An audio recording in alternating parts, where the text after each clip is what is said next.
Dito naman sa sit-up, marami din pong nababagsak dito. Pagkatapos ng inyong pagpupush up, ay agad-agad po kayong magpuproceed ng sit-up dito sa physical agility test ninyo.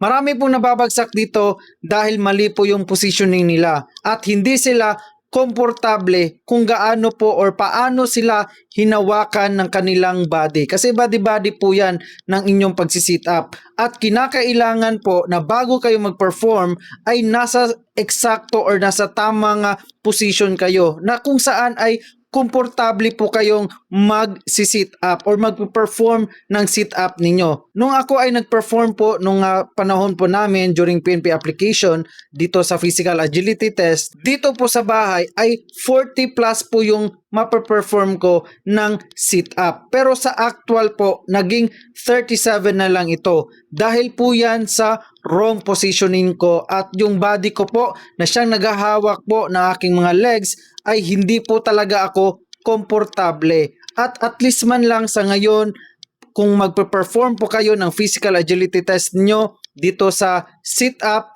bago po kayo mag-perform, napaka-importante po na sabihan ninyo ang inyong mga body na dito ka lang hahawak body or ano ba yung mas komportable kayo bago po kayo mag-perform. Kasi napakahirap po pag ikaw ay nag-perform pero hindi naka-proper position ka or hindi ka komportable, ay hindi ka po talaga aabot ng 35. Experience ko na po yan mga ma'am and sir. Kaya bago kayo mag-perform, sabihin nyo po muna sa inyong body kung saan po kayo komportable or saan ba siya hahawak kung magpe-perform ka na. Para naman ay at least smooth po yung pagpe-perform mo ng sit-up. Hindi naman kayo magpuproceed agad-agad niyan kasi kinakailangan pa makita ng mga nagbabantay sa inyo kung nasa ayos na ba or okay na ba ang lahat. Kasi pag okay na, dyan na po mag-start yung time po ng 1 minuto na siyang kinakailangan nyong makuha ang 35 sit-up.